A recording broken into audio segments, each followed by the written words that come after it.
Shalom, shalom.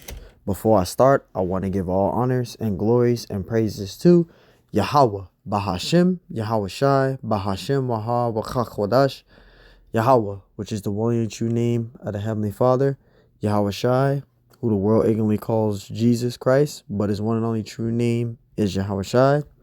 Double honors to the elders and apostles of Great Millstone, because those are the men who I've learned this truth from through the spirit and power of Yahweh Bashim Ashai. Peace, blessings, salutations to the hopeful elect, and shalom to you, sincere brothers scattered abroad, pushing forth this word in truth and sincerity. I am the brother Mashiach Arazakah from the servants of Yahweh Yahweh Shai, Las Vegas, Nevada camp branch. And pretty much this lesson is going to be titled as Dreadlocks is not an Israelite custom. All right, dreadlocks is not an Israelite custom. And it's been a long time since I did this breakdown, but I want to do it again just for those that are new in this truth, because you got jakes that come into this truth and they not, they don't know that, dreadlocks is not an Israelite custom, but, due to them following all these other groups, they believe that, dreadlocks, they believe that the Messiah had dreads, because E40 even said it in one of his songs, Tell Me Where to Go. He said Jesus Christ had dreads, which that is totally wrong. He said Jesus Christ had dreads, so shake them. I ain't got none, but I'm planning on growing some. So, people really believe the Messiah had dreads. They believe that Samson had dreads, and that's completely off. Yahweh Shai did not have dreads. That's not even in the scriptures. See, so that's false too. And then they believe that Samson had dreadlocks, and he didn't. Samson didn't have dreadlocks. He had long braids. So we're going to bring this out through the spirit and go into the secular history, stating, because, for those that are not new in the truth, y'all probably having a mindset of right now, like, okay, so if dreadlocks is not an Israelite custom, then where does it come from? And we're going to get into it right now. Where do dreadlocks come from? Well, dreadlocks comes from India, all right? And there's a false deity in India, which those, Indonesians, so-called Indonesians, which are actually called Elamites, they have a deity that they worship named Shiva, all right? And Shiva is a deity that the Elamites worship, which they're titled as today as Indonesians, all right? These East Indians, all right? Let's read this. It says, Shiva. It says Shiva. There it says, read from the bottom. It says Lord Shiva image. It says there is not specific place that dreadlocks come from. It says any region with people of African descent or thick or coarse hair has dreadlocks in their community. Early discoveries of dreadlocks have come from places in India, East India. All right, these East Indians, these Elamites, right? And it says in Egypt, the Hamites, right? It says the dreadlocked deity Shiva had a significant impact on Indian, right, culture, which is East Indian, all right? Not the so-called Native American Indians, all right? The East Indians, all right? It says impact on Indian culture. It says and was an inspiration for millions of people that practice Hinduism. See, in India, because people when they see Indian culture, they think of Native Americans. No, East Indians. All right. It says Shiva is the third lowercase g god in the religion of Hinduism, physically described by his male body and his female face, and of course his beautiful long dreads. But if you want to continually read, you can keep on reading and go all the way down.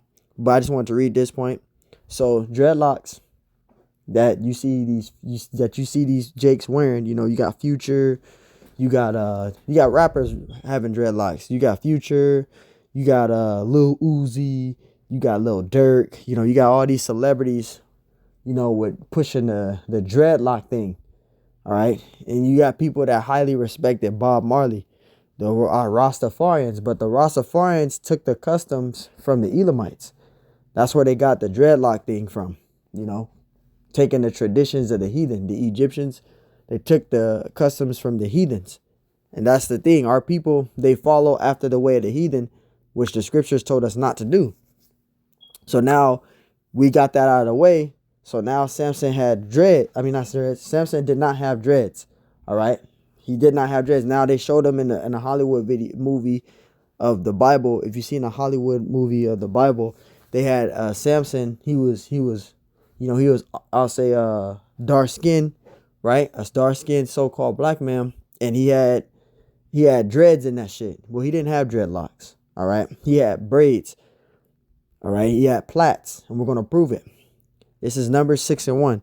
It says, "And the Lord spake unto Moses, saying, Speak unto the children of Israel, and say unto them," it says, when either man or woman shall separate themselves to a vow of a Nazarite. All right. Now we're going to bring this out of the vow of a Nazarite, because what is a Nazarite? What is a Nazarite? For those of you that don't know. Salakia, what is a Nazarite? Let's find out. So we're going to go to Numbers chapter 6, and we're going to go into the meaning of the Nazarite. So when you go into the meaning of that word Nazarite, we're going to break this whole thing. Strong's H 5139. Nazir.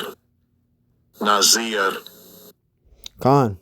So that word Nazarite goes into the Hebrew word Nazir, which is H 5139, and it means consecrated or a devoted one, a Nazarite. So when we go to the meaning of that word consecrated, having been made or declared sacred. So that's what a Nazarite is. All right. Sacred. All right. Unto the Lord. That's a Nazarite vow. All right. So that word consecrated, it means to be sacred. All right. And it means to be separate. Right. So notice in the English translation, it says sacred, but it also means is to be separate. Because that's actually what it actually means right there too. So Salakia on that. So you got two meanings. You got sacred and you got to be separate. Because that's what a Nazarite is. Right. So now that we got that out, we're going to go back to Judges. Let me get that Judges out. Get that Judges. I think it was 16 and 13, just sticking off top of the dome. Yeah, because I want to get the interliner out. Now we're going to get back. So now we know what that Nazarite means. So that word Nazarite, it means to be separate. When you go into the English translation on Google, it says to be sacred, but it means to be separate. It means to be separate. That's what a Nazarite is.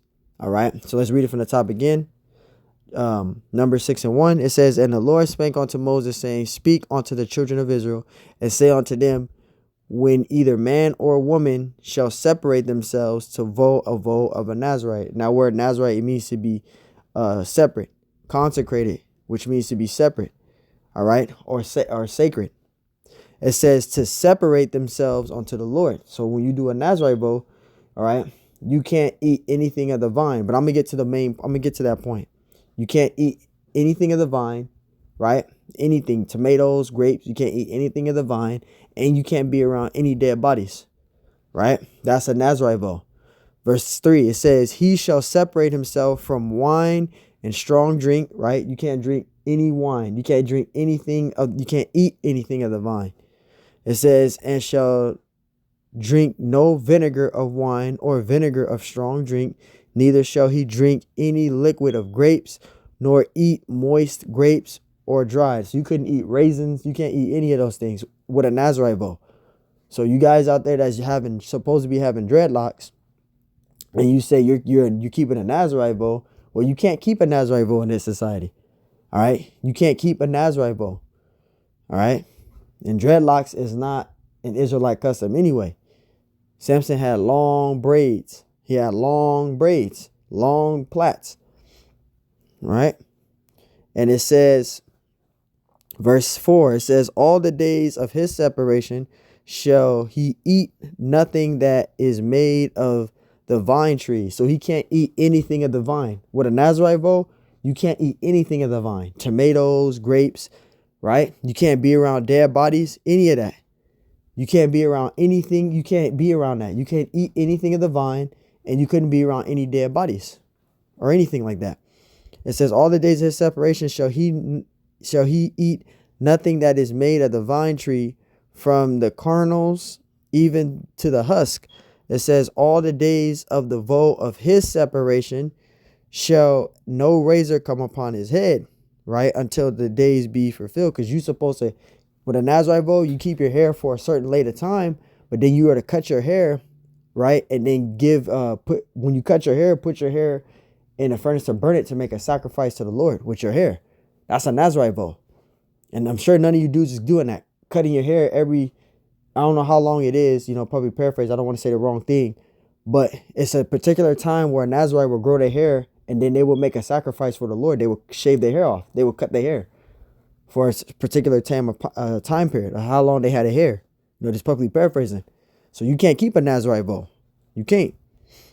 It says, in all the days of the vow of his separation, there shall no razor come upon his head until the days be filled. It says, in the which he separate himself unto the Lord, he shall be holy, and shall let the locks of the hair of his head grow. So you got a lot of jakes that got a stumbling block. They'll read verse 5 and say, see, we have dreadlocks. We supposed to have dreadlocks. Dreadlocks is the Israelite custom, but that locks there is not talking about dreads. That's not talking about dreads. All right. And we're going to prove that. That's not talking about dreads. Because dreadlocks is a heathen custom. Now I got this video right here. And any Jake that's claiming to be in the truth and you have dreads, watch this video. Because dreadlocks is a heathen custom. So I'm going to play this video and then we're going to get more scriptures out. So this woman, she's highly into Hinduism on a high level. She's super into Hinduism. She knows the whole philosophy of Hinduism. So any of you Jakes out there that's claiming to be an Israelite, watch this video. You can't argue with this. She is highly in Hinduism. So let's play it. This is Mahajia, and as you can see today, I look a little different, and that is because I have dreadlocks. And I actually want to talk to you about dreadlocks and where they originated, and actually the spiritual significance of dreadlocks, or as in India, as they call them, Shiva Jatas. So dreadlocks actually originated in India. Shiva is the first being ever to wear dreadlocks. Let's repeat that again. So listen carefully. Did you hear that? Dreads is not an Israelite custom. Dreadlocks is not an Israelite custom. In India, as they call them, Shiva Jatas. So dreadlocks actually originated in India. Shiva is the first being ever to wear dreadlocks. And out in the West, a lot of people, when they see dreadlocks, they think of Jamaicans, they think of the country Jamaica, or they think of the music icon Bob Marley. But even though Bob Marley made dreadlocks really, really popular, he definitely made dreadlocks an icon for people to wear. The originator of dreadlocks, the trendsetter of dreadlocks, was definitely Shiva. Cut. That's a cut. So dreadlocks is not an Israelite custom, and you need to cut that shit off. All right, you need to cut that shit off. Dreadlocks is not an Israelite custom. As soon as I say this, I get a comment from an individual and they'll get defensive about it. If you get defensive about what I'm saying, don't watch my video. This is for sincere brothers, sincere individuals that's trying to learn. You do what you want to do, but you're going to be destroyed because dreadlocks is a heathen custom. This is Judges 16:13. And Delilah said unto Samson, hitherto thou hast mocked me and told me lies. Tell me wherewith thou mightest be bound. And he said unto her, if thou wavest the 7 locks of my head with the web. Now you got individuals with a stumbling block. When they read this, they say, see, he had dreadlocks. She She weaves the 7 of his locks, of his dreadlocks. Samson did not have 7 big ass locks in his head, man. That don't even sound right. You basically saying Samson has 7 big ass dreadlocks in his head? You can't weave this a lock. All right, dreadlock. A dreadlock, a dread, you can't weave it. But a plait, you can weave a plait. You can braid it. So it was talking about plaits, braids. How I know that I was talking about plaits, braids? Because when you go to Judges 16:13, which I just read, right? It says it right here, right? Judges 16:13. And Delilah said unto Samson, it says, hitherto thou hast mocked me and told me lies. Tell me wherewith thou mightest be bound. And he said unto her, if thou weavest the 7 locks of my head with the web. So you can't, with a dread, you can't weave us a dread, but you can weave us a braid though. You can lock it and you can unlock it. So it's talking about a plait, a braid. Let's prove that. Because right now people are saying, nah, I don't agree with that. Let's prove it. Scriptures say prove all things, right? So when you go into the Hebrew word of lock, right? It goes into malaphoth, which is H4253. It says a braid, a lock, a plait. Now, when you go into the etymology of plait, which I just got up right now, it says to fold something, gather in plaits and pleats, double in narrow strips, also to braid or weave, right? From plait. So you get braid with a plait, you can braid it. You can lock it. You form a lock. When you braid plaits, which are braids, when you plaiting, you're locking it. So that's what when it says locks, it's talking about actual braid, an actual plait. A dread, one dread, you can't braid, you can't lock it. You can't lock a dread.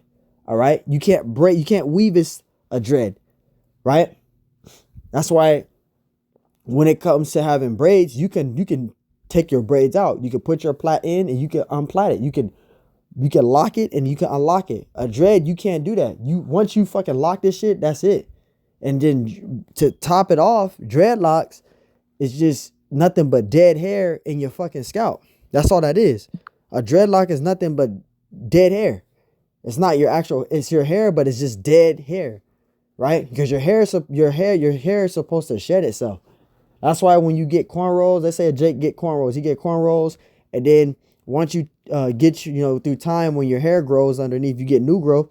You take the braid out, and then you comb your hair out, and then you have all this cotton ball of hair in your hand. That's dead hair because your scalp shed itself. Your hair sheds itself. But with a dreadlock, you can't get that dead hair out. That dead hair is all locked up, all into your fucking hair. That's filthy. You can't even, no matter how many times you wash your dreadlocks, dirt is still coming out. And I know because I put myself out there. I used to have dreads before I came into the truth. So none of you guys can argue with me on that. I had dreadlocks before I came into the truth. All right. I'm telling you, when you had dreads, and I grew my dreads for like 2 years. When I had dreads, that shit was hard to clean. You can do the baking soda with the vinegar and sea salt and fucking lemon and do all that. That your hair is still fucking dirty. I know all about that shit because I used to have that shit. I used to have dreads at one time. But when I came into the truth and I understood that dreadlocks was not an Israelite custom, I cut them shits off. That shit is wicked. It is not an Israelite custom. So, I'm going to give you guys an example on what Samson had.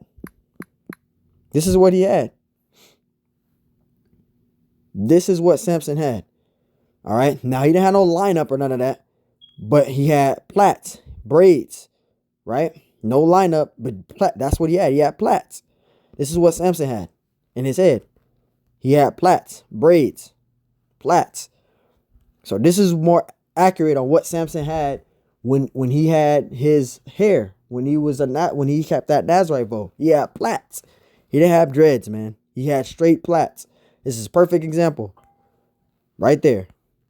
So when you look up plaits, this is what Samson had. But they were long. He had these plaits. So again, man, we solved it all. Dreadlocks is not an Israelite custom. It is not an Israelite custom. If you have dreadlocks and you've been in the truth for a certain time and you come across this video, all right, now it's high time for you to repent, and you got to make that decision to cut your hair, because that's not an Israelite custom. That's a heathen custom. So Lord willing, that's edifying. Till next time I say shalom.